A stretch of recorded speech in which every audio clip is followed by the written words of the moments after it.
Une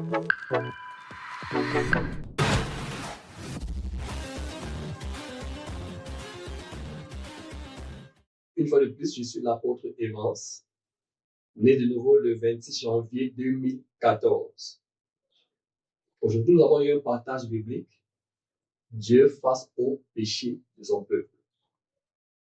Pourquoi avons-nous partagé sur ce thème? C'est parce que déjà dimanche passé, nous avons partagé sur Galates 6:7 qui dit on ne se moque pas de Dieu. Ce que l'on aura semé, il le moissonnera aussi.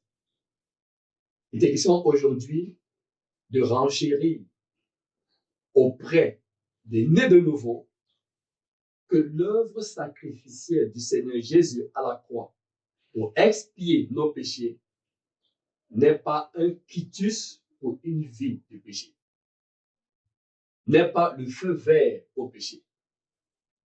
L'œuvre sacrificielle du Seigneur Jésus était la délivrance du jugement que nous méritions à cause de nos péchés. Si donc nous méritions être jetés dans un étang de feu à cause de nos péchés, savons donc ô combien Dieu est le péché. Le Dieu qui est le péché ne peut donc pas nous sauver par son sacrifice pour nous donner en même temps le quitus d'accomplir les choses pour lesquelles il devait nous amener en enfer. Il a dû tuer son fils, le Seigneur Jésus. Puisque la loi veut que, pour qu'il y ait pardon des péchés, il faut qu'il y ait effusion de sang. Il fallait que la communauté des nés de nouveau puisse voir Dieu dans son véritable visage quant à sa sainteté. Dans le livre de 1 Pierre, le Saint-Esprit, par l'apôtre Pierre, dit que puisque celui que vous a appelé est saint, vous aussi soyez saints dans toute votre conduite durant le temps de votre pèlerinage. En reconnaissance envers le Dieu qui est mort pour nos péchés, veut que nous livrions nos membres à la sainteté. Puisque tu es saint, nous aussi devons être saints. On a pu voir comment dans l'Ancien Testament, depuis Ésaïe, les séraphins puissants en force et en gloire prient Saint, Saint, Saint, Éternel des armées. Et Ésaïe, face à la sainteté de Dieu à cause de ses péchés, avait dit lui-même malheur à lui, parce qu'il est un homme aux lèvres impures. Parfois, on a l'impression que parce que Jésus est mort pour nos péchés, on peut vivre comme on veut. Mais depuis l'Ancien Testament, nous pouvons voir comment est-ce que le Seigneur a frappé les enfants d'Israël à cause de leur inconduite. Nous avons vu le cas de Dathan, Abiram et Corée, Dathan et Abiram, qui avaient regroupé 250 personnes parmi les grands décideurs pour aider le peuple de Dieu à se rebeller contre Dieu, la parole de Dieu et contre Moïse. Parce que se rebeller contre Moïse, c'était tout simplement se rebeller contre Dieu, puisque Moïse ne faisait plus dire les paroles de Dieu.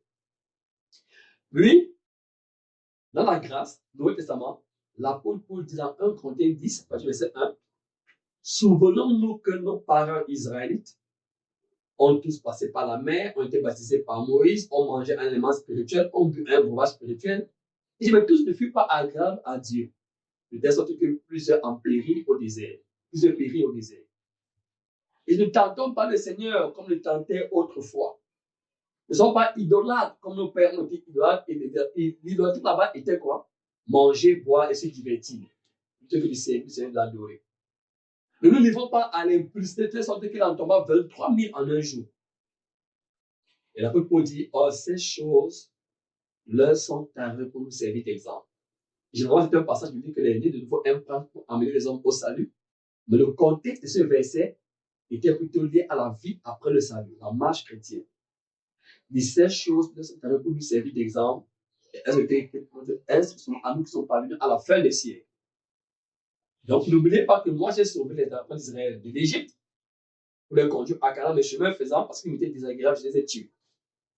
Vous donc aussi, l'apôtre Pierre dit, Dieu ne fait exception de personne. Ce n'est pas parce qu'on est sauvé que nous, on peut marcher contre des valeurs morales, comme si nous n'avons pas de conscience que Dieu avait donnée à l'être humain. La conscience que Dieu a donnée à l'être humain, né de nouveau ou pas, existe pour le guider sur le bien et le mal. Sinon, la conscience est un guide du bien et du mal, entre le bien et le mal. Et ainsi donc, il est donc plus important pour un né de nouveau de ne pas marcher contre ces principes moraux, puisque c'est le Créateur qui a donné à l'humanité tout entière. Ce n'est non pas à nous de venir marcher contre ces valeurs innées dans la conscience. Et l'apôtre Paul dit, quelques-uns en marchant contre la conscience ont fait naufrage par rapport à la foi. Et il a cité des gens comme Alexandre et Hyménée qu'il a livré à Satan pour qu'il ne blasphème plus pour l'évangile.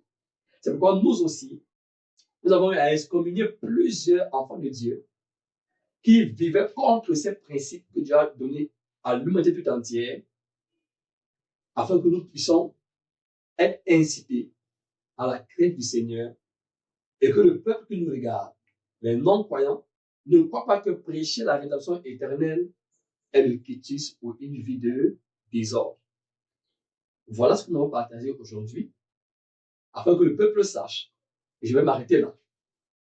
Si à cause du péché, Dieu, pour me sauver, a frappé Jésus comme il a frappé, l'a humilié comme il a fait, l'a tué comme il a fait, pour me sauver, que fera-t-il pour me châtier? Je répète, je ne suis pas enfant de Dieu. Pour que je devienne enfant de Dieu, il me faut le pardon de mes péchés. Pour cela, mes péchés qui m'amenaient à un châtiment, Dieu les prend, il les met sur Jésus et il frappe, il détruit Jésus-Christ comme il a fait pour me sauver. Pour me sauver. Donc pour m'adopter. Maintenant, en tant que son enfant, que ne fera-t-il pas si je fais les choses pour lesquelles il avait dit tuer Jésus pour me sauver? Craignons l'Éternel, il n'est pas notre camarade. C'est pourquoi dans le livre de 1 Pierre, il dit craignez Dieu. Pourquoi craignez Dieu? Parce que si pour nous sauver, il agit ainsi, que fera-t-il pour nous châtier? Gloire à lui parce qu'au moins, on ne perdra plus jamais nos âmes. Nous avons le salut éternel. Si vous voulez davantage parler de ces choses-là, les numéros vont s'afficher pour que vous puissiez les contacter. Il y en a un pour les appels, l'autre pour le WhatsApp. Et vous pourrez aussi savoir où nous retrouver si jamais ça vous dit, pour que nous puissions adorer ensemble le seul Dieu vivant et vrai. Parce que notre vision à nous n'est pas seulement de prêcher l'évangile afin que les gens soient sauvés, mais c'est de revenir au culte selon les apôtres et les prophètes de Christ dans son intégralité. Sur ce, la paix soit avec vous.